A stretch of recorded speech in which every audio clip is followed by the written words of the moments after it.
Okay. I'm still dumbfounded that you can do that.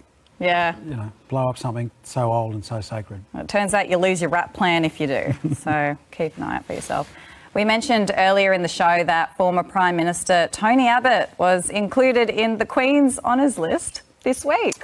Yeah, and well, holding the Indigenous Affairs portfolio as the Prime Minister and then as the Special Envoy to Indigenous Affairs, NITV put in many requests for an interview. Now, we were knocked back every time until now. Tony, congratulations on your award. What does it mean to you to be finally recognised for your outstanding contribution to Indigenous affairs? Look, it has been an overwhelming celebration on my part. It's not a knighthood. That's what I originally wanted and have wanted since I was a child and born in London. But look, it is a great honour to be honoured in the Queen's Birthday Honours List.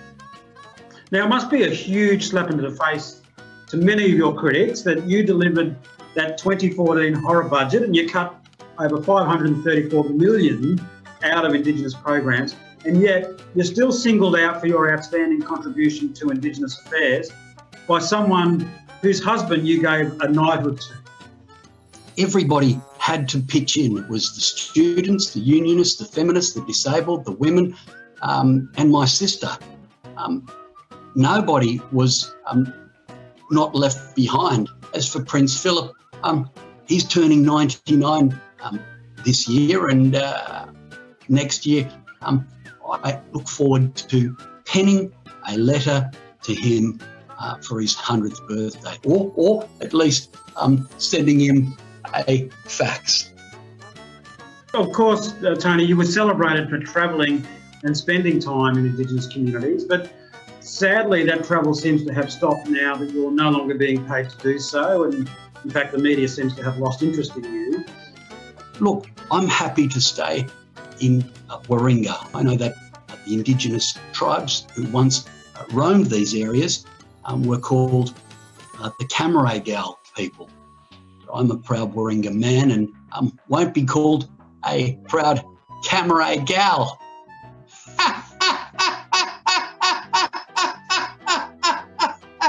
What was your main highlight or memory from all those visits to our community? It was when I was deep in thought, giving an answer, and a child pinched my earlobe. I have no idea what that was all about. I remember hearing them speaking in local Aranda dialects, calling me a Purakanya and Koprakanya. I don't know what that means to this day. Yeah, look, one day we'll probably find out what that means. Now, finally, every year there seems to be growing momentum in changing the date of Australia Day. And now that you're out of the public spotlight, where do you stand on January 26th? They mention this all the time. Australia Day is the day we celebrate, the day the First Fleet came to Australia and colonised these parts. And look, you can't just change the date that happened.